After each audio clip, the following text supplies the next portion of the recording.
Bueno, bienvenidos a otro programa más de Sin Guión. Hoy tenemos el placer que, bueno, yo quiero que haga su presentación porque tenemos aquí al pedazo de traumatólogo, cirujano, no sé, un montón de cosas. Es como si fuese mi hermano, porque a la misma vez tiene 4 libros escritos y en los 4 pues me ha dedicado alguna cosita. Para mí quiere decir eso mucho. Y bueno, David, ¿qué tal? ¿Qué tal? ¿Cómo estás, hermano? También. Bien, bien. Cuéntame de cómo te iniciaste en la medicina, qué te hizo estudiar medicina, qué hiciste dentro de la medicina, que no has dejado de estudiar. Bueno, es que yo siempre quise ser médico. O sea, que no tuve que iniciarme, que yo nací siendo ya un niño, ya decía que quería ser médico. Entonces, la verdad que yo no recuerdo cuando empecé a decir que quería ser médico, pero te garantizo que era cuando era Tú muy niño. naciste con un fonendo. Hombre, tanto como un fonendo no, pero que sí que quería desde pequeñito ser médico. Que yo además lo tenía muy claro. Tuve una crisis, ¿no? Cuando estaba a final del instituto, Sí. estaba ya en el COU, y que ahora creo que es el segundo de bachillerato.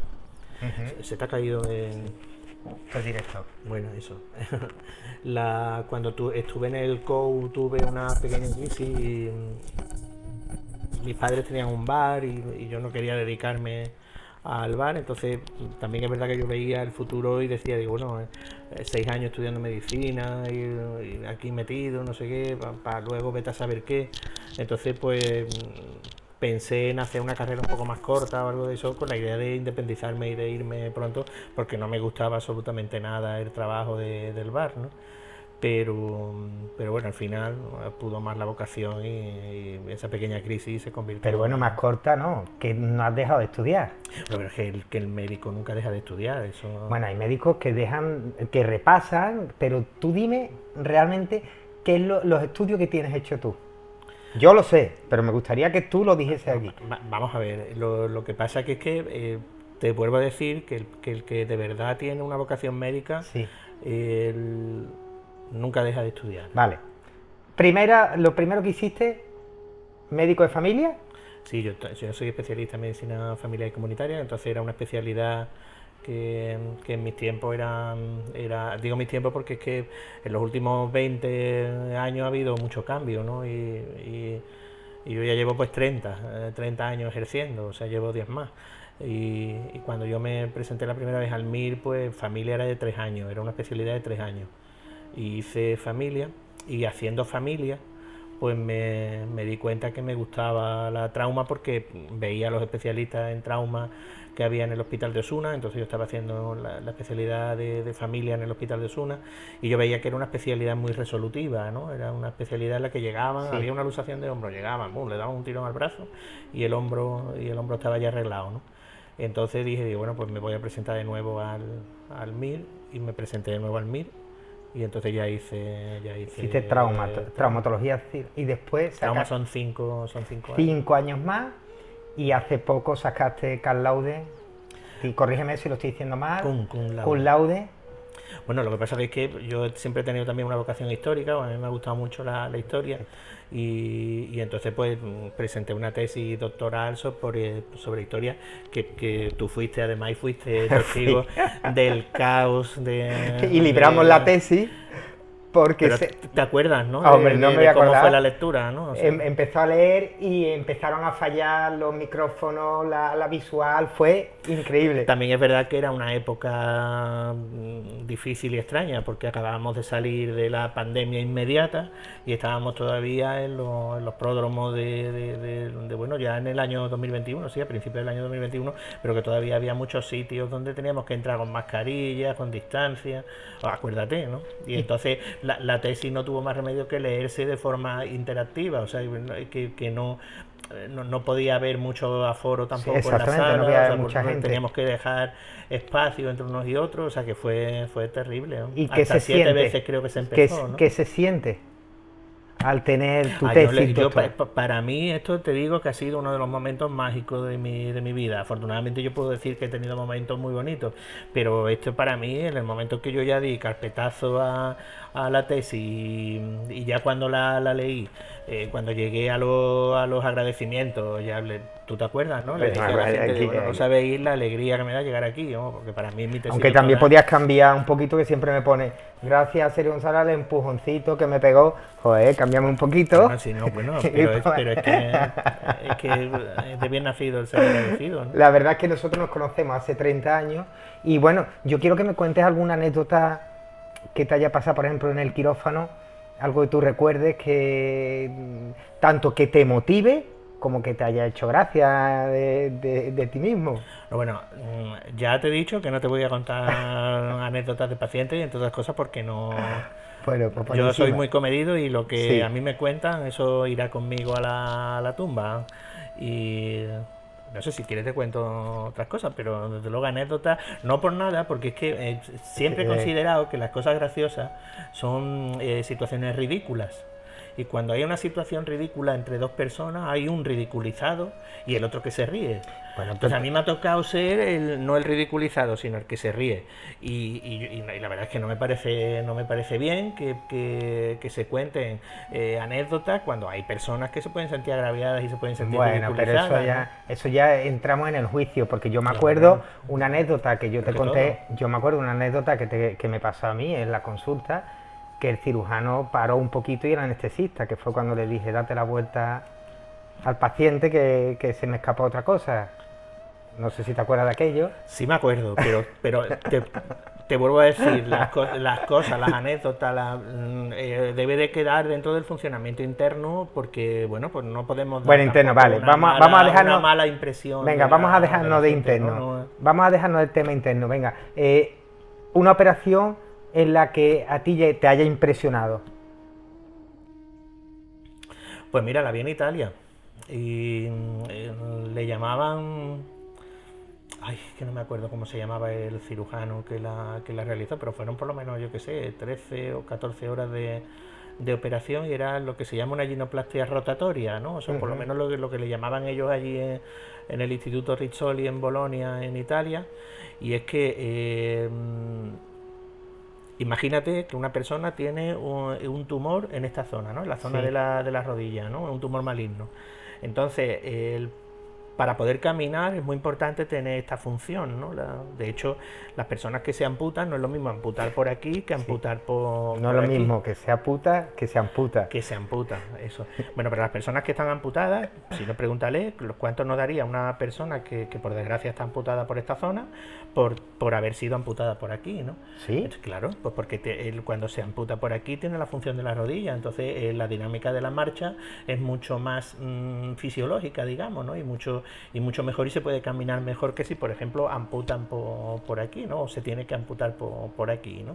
Entonces, ¿qué pasa? Que si un niño tiene un tumor en la zona de la rodilla, hay que llevarse la rodilla entera, ¿me entiendes? Entonces, lo que hacía este hombre, que está totalmente descrito en la literatura y que se ha hecho, de hecho, también aquí en España, por supuesto, y eso, es la ginoplastia de rotación, que lo que hacía era usar el talón de forma que le quitaba el pie, le dan la vuelta para que el talón quede aquí, el talón haga las veces de flexoextensión, ¿no?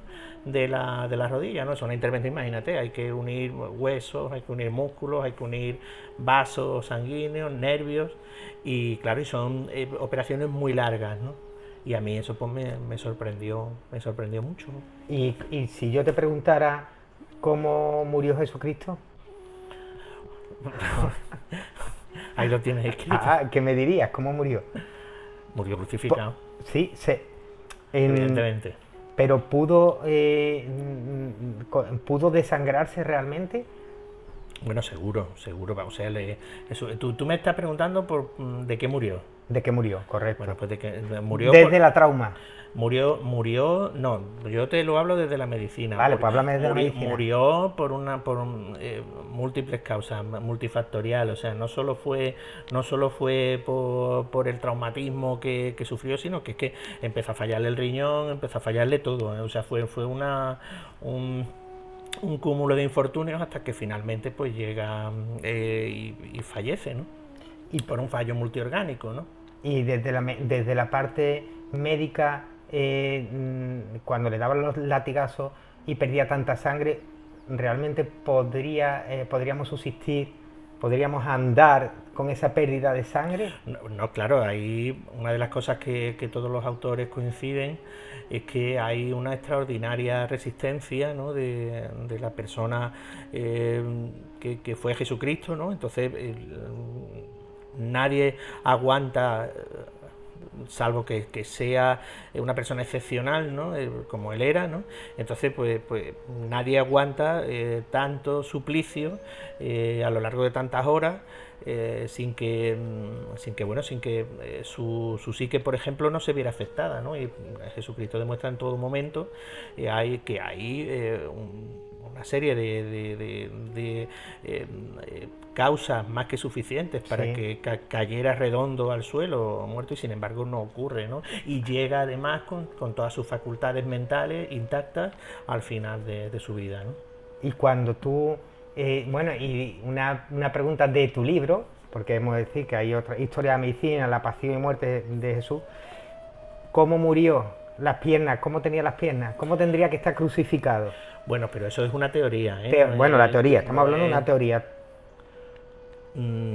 Enséñalo y que la gente lo No sé lo vea. si lo apreciáis desde aquí. Ese dibujo es de Rocío Márquez, que es mi profesora de dibujo. Sí. Y yo le tengo muchísimo cariño al cuadro original, que lo tengo en mi casa, porque cuando me lo enseñó, que le dije que iba a ser la portada del libro, pues ella tuvo a bien regalarme el cuadro y yo me emocioné muchísimo. O sea, yo cuando lo vi me puse a llorar porque vi en ese momento todo lo que yo había plasmado en el estudio historiográfico, ¿no? Que esto es un estudio historiográfico, que es que la gente puede pensar, oh, y el beato este, y no sé, no, esto es un estudio historiográfico. O sea, yo me dedico también a la historia de la medicina y como historiador de la medicina, pues esto también es un libro historiográfico de ese tema, ¿me entiendes? David, cuando tú estás operando a una persona, vamos a hablar adolescente, o a un niño, o a una persona mayor, ¿qué diferencia hay? Porque además tú te especializaste en niños también. Sí, bueno, estuve haciendo durante un montón de tiempo ortopedia infantil, pero yo desde hace años ya hago trauma general, ¿no? O sea, que no, de Pero hecho, ¿qué diferencia hay de cuando tú ves a un niño operando o no, ves... bueno, Bueno, yo he estado contigo con un niño y la verdad a mí me impresiona esa cosa tan chiquitita. claro, eso, el tamañito, distinta patología, ¿no? El hueso de un niño es radicalmente distinto al de un adulto, ¿no? Yo tuve la gran suerte de estar al lado de una persona que me enseñó muchísima ortopedia Paco infantil, Mesa. Paco Mesa, y con él, que pobrecito ha fallecido recientemente, y con él pues aprendí muchísimo y aprendí sobre todo la diferencia, ¿no? de cómo se debe de tratar el hueso de un niño al de una abuelita, ¿no? O abuelita, ¿no? Porque por ejemplo la dureza del hueso es distinta, en fin, que hay una serie de factores que lo hacen todo distinto, ¿no? Yo he de decir que él empezó, o sea, yo empecé cuando estuve haciendo masaje deportivo, él fue mi profesor de medicina ahí. Y después pues fue el que me hizo que me sacase auxiliar de enfermería, y entonces empecé a ir a muchos quirófanos con él, agradecido, y sobre todo yo creo que el primer quirófano que me metiste fue el de mi madre. Ya no me acuerdo. Yo sí me acuerdo, porque me dijiste tranquilo, y entonces fue de mi madre, que fue una prótesis de rodilla, que es de decir que eso es de lo más... Enesia, entonces. Enesia. Y entonces decía, tú tranquilo, y decía, pero es que estoy viendo a mi madre. Es bonito porque me diste la oportunidad de ver a mi madre por dentro y por fuera.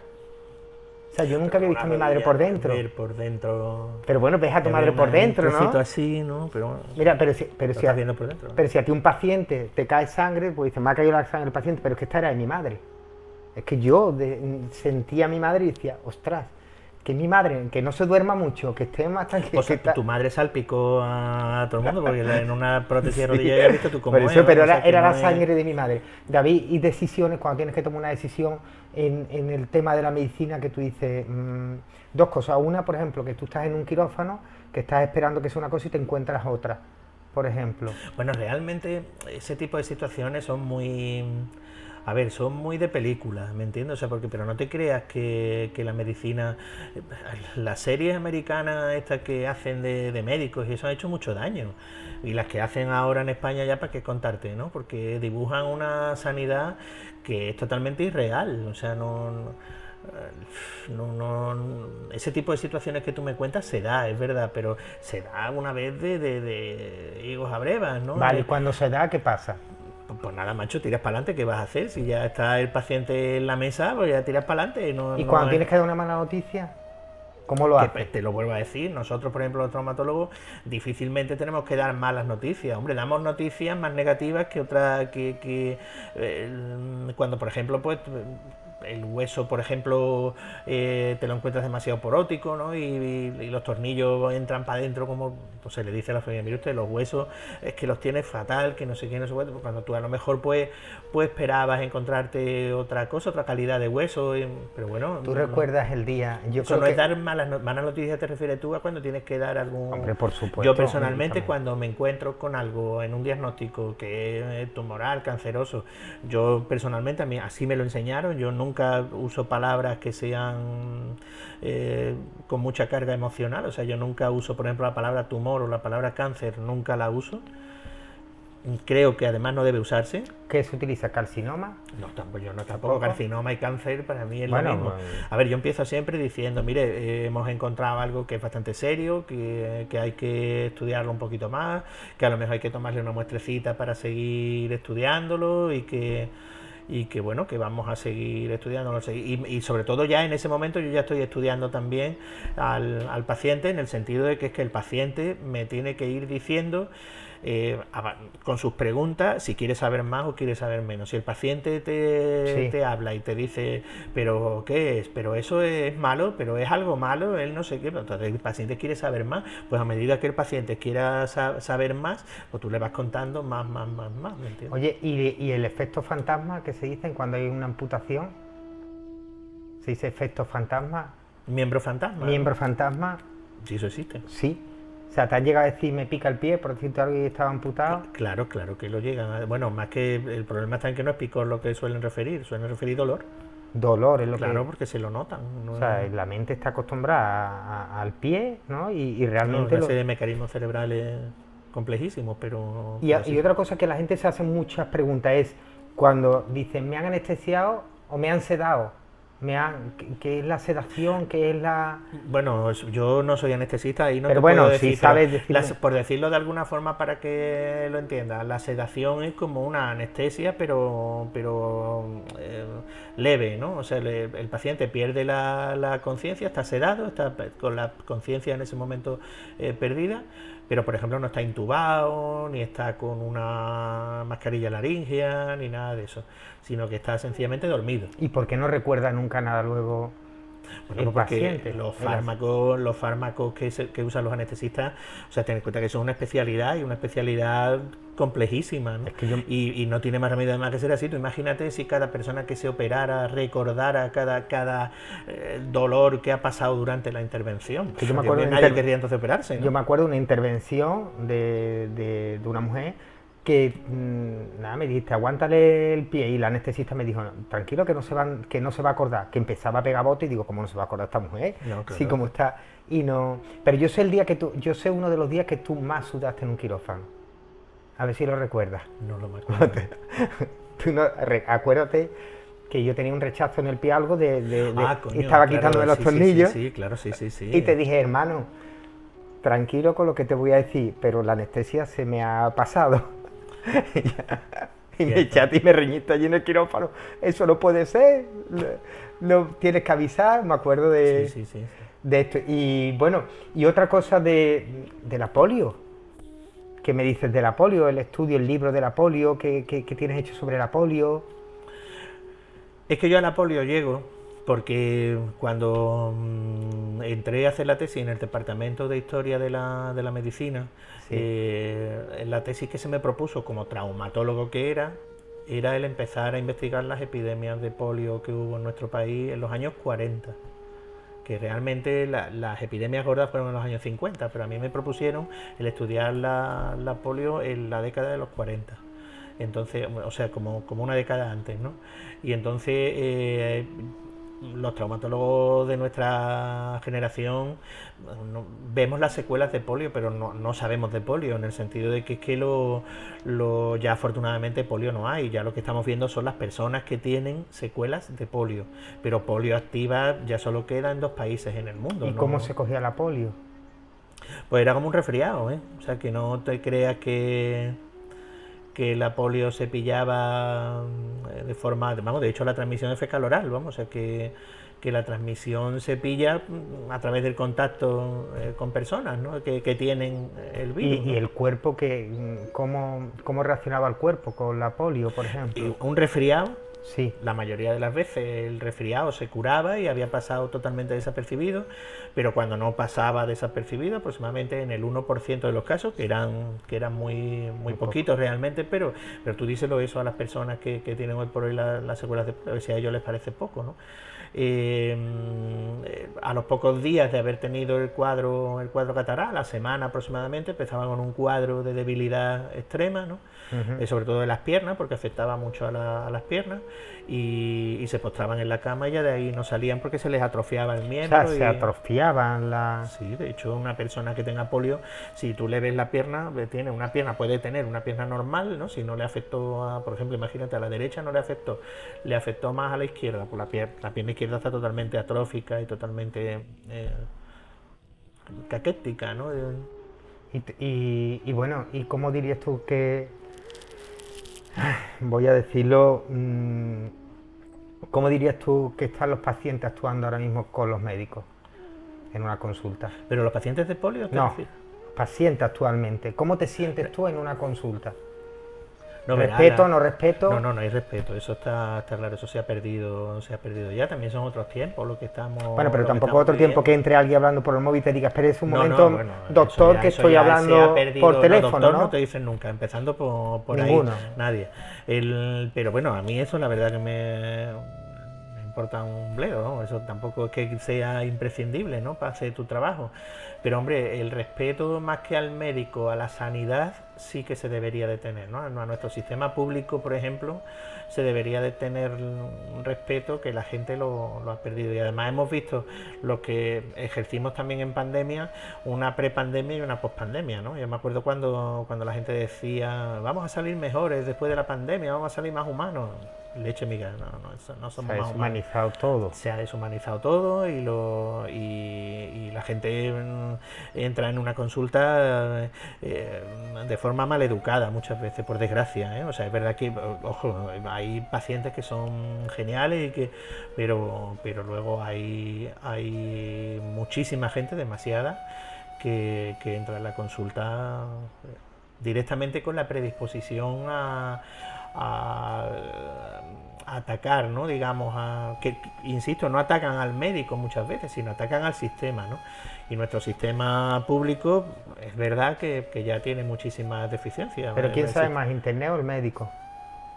No, bueno, pero eso es otro debate, ¿no? Porque No, yo creo que sabe más internet. Evidentemente, la cantidad de datos que tiene un sí. ordenador no la tiene un médico. Pero claro, Ojalá pero yo cuando me vienen por supiera la... toda mi especialidad de cabo a rabo. Sin embargo, estamos a 2 teclas y ahora con la inteligencia artificial mucho más, ¿no? O sea que es lógico que la gente te llegue muy informada. El problema está en qué uso se hace de esa información, ¿me entiendes? Y cuando alguien te dice, haga mucho una resonancia, Bueno, verás que te vuelvo a decir, el problema está en que muchas veces se hace un mal uso de la información, ¿no? O sea, una persona voy a poner un ejemplo, una persona de 90 años que le duele la rodilla. Lo normal es que esa persona que le duele la rodilla con 90 años, pues tenga un problema artrósico en esa rodilla, y ahí una resonancia no sirve absolutamente de nada, no tiene sentido. Por muchas guías que pongan que es que para descartar que no tiene roto los meniscos hay que pedir una resonancia. Muy bien, pero si tiene 90 años, lo normal es que ya tenga una artrosis de la rodilla, por tanto ahí la resonancia pues no sirve absolutamente Sí, pero yo para me refiero nada. cuando alguien te llega a la consulta y te dice, Porque con una simple radiografía es suficiente, ¿me entiendes? Perdón.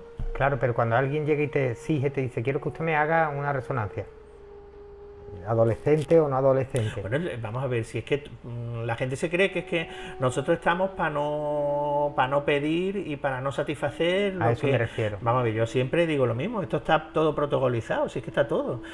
Cuando tengo dudas pido las pruebas y cuando no tengo dudas pues intento que el paciente me dice, pues que yo me quedo más tranquilo, no sé cuánto, no sé qué, para poner una... Si me hace usted una resonancia, se la haga, yo no tengo ningún problema. Ayer me pasó no hace mucho una señora que le dolía todo el cuerpo,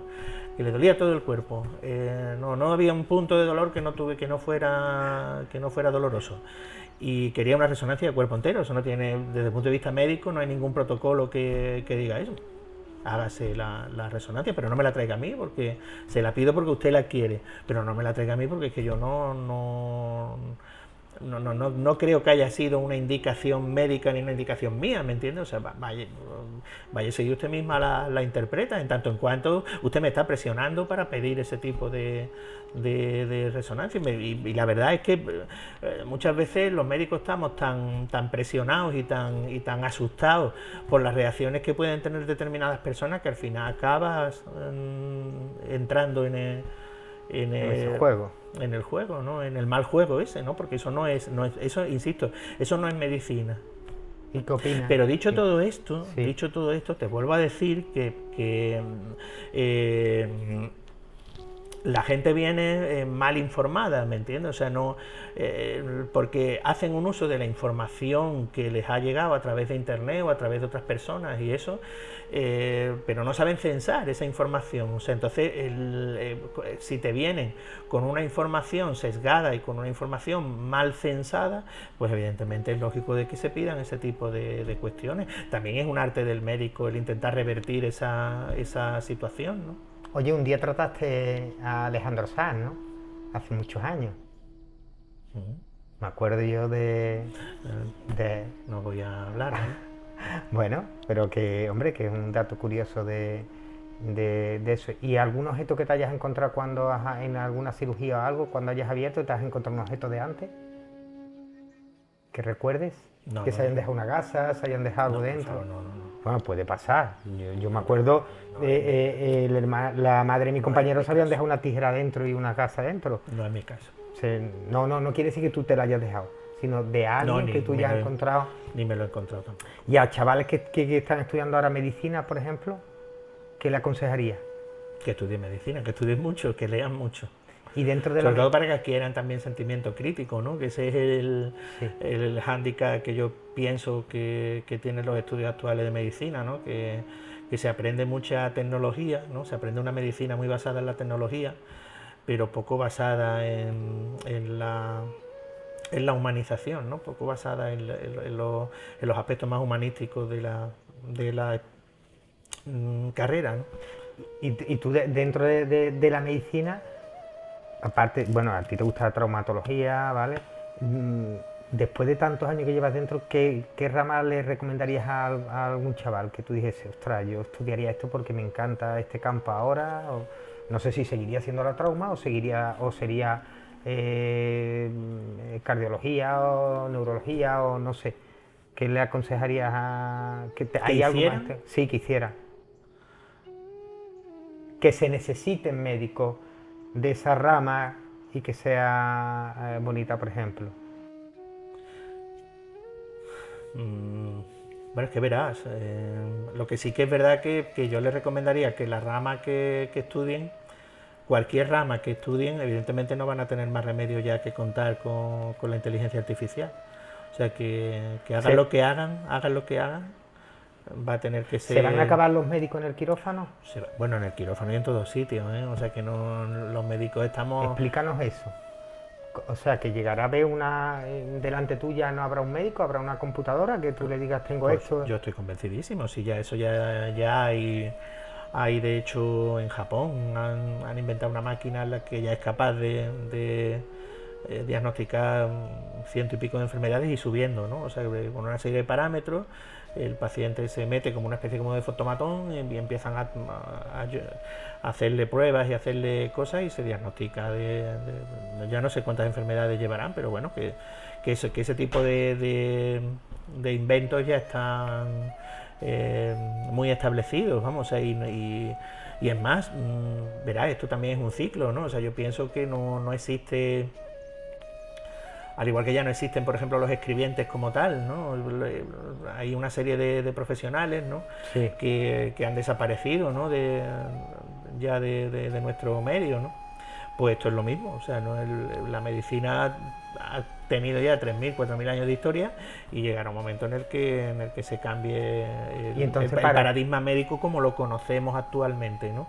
Y entonces pues sean otros profesionales los que tomen el relevo, ¿no? Los ingenieros biomédicos. ¿Y entonces para qué estarán los médicos? Para nada, mucho me temo. Sí.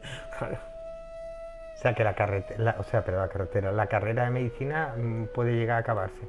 No, Bueno, digo, supongo no también sé, que la de abogado, ¿no? Ni siquiera sé si yo eso lo voy a conocer o no. Yo te digo por dónde van los derroteros, ¿no? O sea, los derroteros van a que cada vez la medicina está mucho más tecnologizada. Entonces, al estar mucho más tecnologizada, pues, y cada vez sobre todo es mayor el peso que tienen tanto la robótica como la inteligencia artificial y todo eso, y eso son, digamos, funciones que descargan al médico de lo que era su función hasta no hace mucho, y llegará un momento en el que la carrera como tal esté tan cambiada que no haya diferencia entre un médico y un ingeniero, ¿me entiendes? Porque no la va a haber, ¿me entiendes? O sea, que va a ser todo Un robótica. ingeniero dedicado a los temas médicos. Que vas a entrar a la consulta, va a ver un robot que le da igual si hablas por el móvil o no, te va a tocar, ¿no? Claro.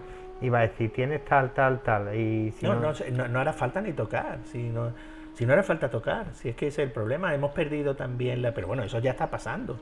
O sea, de verdad no os dais cuenta de que cada vez que vais a una consulta y llegáis con un dolor, explicando el dolor y mucho, se va directamente a la prueba diagnóstica, porque es lo que la gente está demandando, ¿me entiendes? Demanda precisión. Y con la exploración, pues la gente ya, por decirlo de alguna forma, decirlo, pues, no se queda tranquila. Entonces, cada vez va, digamos, la medicina hacia un soporte de más tecnología, ¿no? O sea, cuando dice... Tú has visto de verdad gente, fonendos. Tú vas a la consulta de un cardiólogo y el fonendo ya prácticamente no se usa, lo que se usa es el ecocardio. Sí, el ecocardio y tal, no hace falta. Claro. Y encima dice, no me ha ocultado, pero es que Claro, no. Pero es que con un ecocardio, que es una prueba muy superior a la información, que da mucha más información que lo que puede dar la ocultación, pues evidentemente es lógico de que se supla por la ocultación, por la ecocardio por la ocultación, ¿no? Y es verdad bueno, te lo pregunto, pero sé la respuesta. ¿El estrés que tenéis los médicos ahora mismo? Pero por un montón de factores, no hay pocos profesionales, los pocos estamos muy aumentados por pacientes, ¿no? Nuestras consultas están muy aumentadas, ¿no? En fin, que verá, no hay nada, porque es que hay pocos pacientes, pero dentro de nada eso se va a cambiar. Yo estoy convencido de que con tanta facultad de medicina como están abriendo y todo eso, ese problema dentro de 20 años no va a ser. Yo lo que no entiendo es por qué una carrera tan grande está tan mal pagada. Y yo tampoco lo entiendo, pero bueno. O sea, que me digan... Está mal pagada aquí en España, ¿eh? En España. Que te tengas que ir de España, se tengan que ir buenos médicos de España. Y ahora, que es lo que está pasando, que se está cambiando muchos médicos a la estética.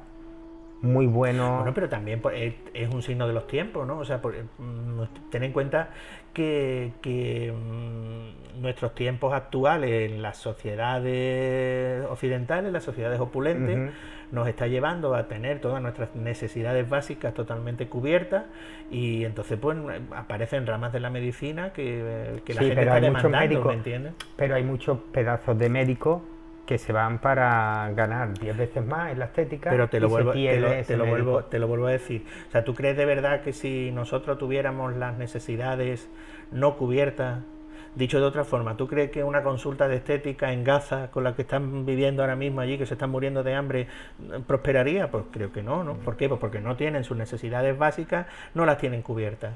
Y la necesidad básica es que ahora mismo se están muriendo de hambre, ¿me entiendes? Un estado genocida se está cargando literalmente a otro estado. ¿Y qué pasa? Pues que como allí no están cubiertas las necesidades básicas, pues ahora mismo los médicos allí somos muy necesarios, pero para tratar cosas básicas, ¿me entiendes? Para tratar desde casos de desnutrición hasta casos de infecciones, supongo que serán terribles las infecciones que habrá allí, no sé qué. ¿De verdad tú crees que un médico estético allí serviría para algo? Pues probablemente no. David, y para ir abreviando, que bueno, que ya otro día me gustaría que vinieses, ¿no? Quiero que la gente no sabe que tú has estado en cooperación muchos años, ¿vale? Y para la cooperación hay que ser de otra pasta. Bueno, Porque que para ti, cuando tú llegas a un sitio, me gustaría que lo abreviaras y dijese qué es lo que te encuentras allí. Cuando hay una guerra, cuando hay la gente, como tú dices, muriéndose uno al lado tuyo, ¿cómo llegas cómo llegas a empatizar con la persona que está muriéndose, con el niño, con el adulto, el no adulto? ¿Qué es lo que te encuentras allí? ¿Cómo es eso?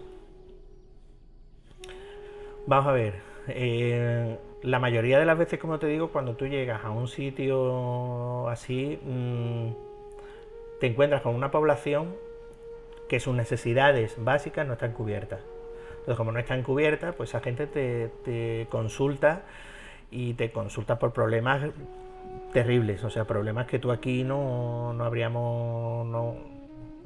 veríamos en la vida, ¿me entiendes? Entonces, es un choque, ¿no? La primera vez que tú... O sea, yo la primera vez, por ejemplo, que estuve en Camboya y vi niños que por no ponerle unos yesos en los pies al nacimiento, pues tenían los pies totalmente deformados cuando ya los chiquillos eran adolescentes y que no podían ni caminar. Pues a mí aquello me impactó, porque eso aquí se trata al nacimiento, cuando un niño nace con unos pies zambos, y se trata y se curan, o sea, no, y el niño pues camina bien, ¿no? Gracias a los yesos que se le ponen, Pero a lo mejor hay que operarlos, pero se le opera de forma prematura, no sé, pero allí no. Pero también hay el caso de que se le han puesto yeso a niños y se han llevado meses con el yeso sin Claro, quitarlo, ¿no? claro, por ejemplo en Haití, ¿no? Ya te comenté que Sí. en Haití va un contingente a los 10 días del famoso terremoto del año 2010. Sí, Se encuentran un montón de fracturas, empiezan a poner yesos. sí. Y esos yesos no se... porque no había traumatólogos, no había médicos, no había nada. Entonces esos yesos, 10 meses después, 10 meses después. 10 meses después todavía se habían puesto, ¿me entiendes? O sea, tú imagínate lo que es ese Son drama, ¿no? necrosas, Es septicemia. que la gente aquí no somos conscientes, me A eso es parece. lo que me refiero, que me gustaría eso, que tú expusieses como... Claro, o sea, es que no somos conscientes de que dentro de nuestro planeta, o sea, dentro de un espacio pequeño, ¿no? Porque no es nuestro planeta, dentro de todo lo que es el orbe universal, nosotros estamos en una microgota de todo lo que es esto, ¿no? Bueno, pues dentro de este planeta, ¿cómo podemos ser tan ignorantes, ¿no?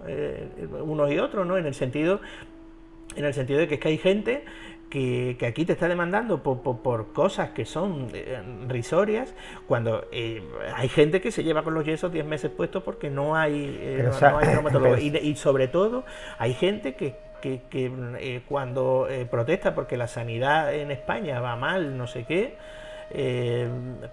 protesta por el color de los asientos de una sala de espera, ¿me entiendes? O sea, no protesta por cosas gordas, no protesta por cosas serias. Hay mucha gente que sí, esto es generalizar, por supuesto, y hay mucha gente que tiene toda la razón. O sea, es intolerable que la gente se lleve tantísimo tiempo, por ejemplo, en las listas de espera, ¿no? Pero bueno, aquí por lo menos pues hay mecanismos para intentar cambiar las listas de espera, intentar revertir esa situación de que las listas de espera se traten, ¿no?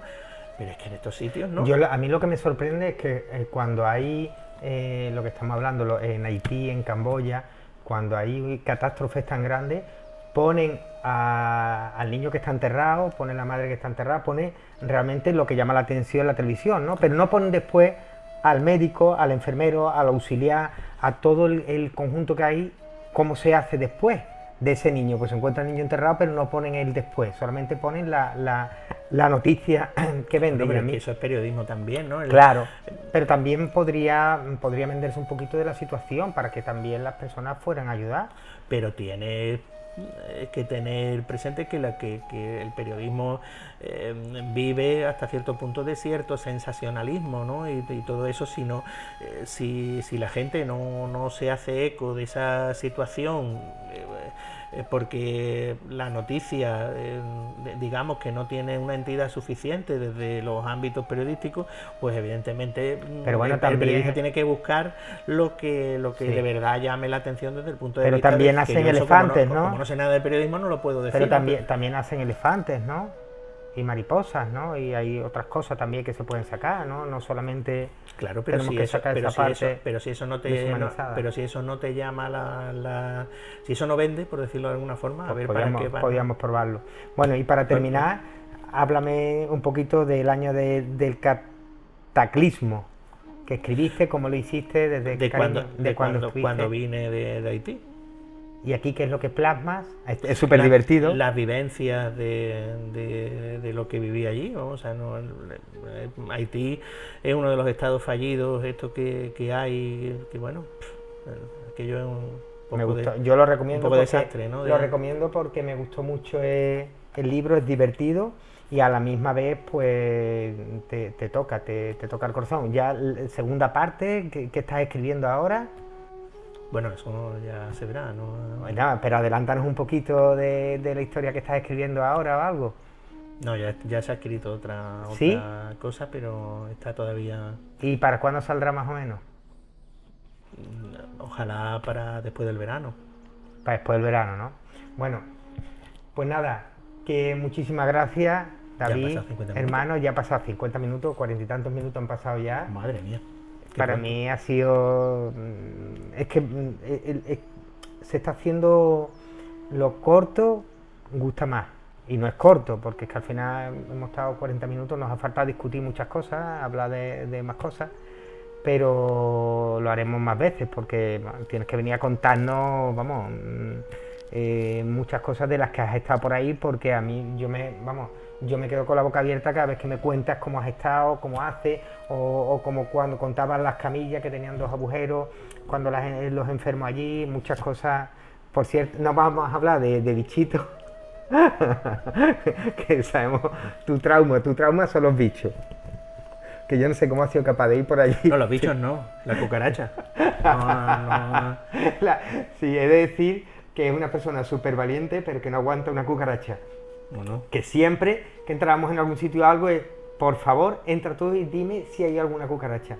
Hoy te puedo asegurar que he revisado todo y que no hay ninguna cucaracha. Yo te lo agradezco. Así que, bueno, pues te voy a dar un abrazo, como aquí, hermano. Muchas gracias por haber venido y gracias, que te esperamos otra vez más. Muy bien, gracias a ti.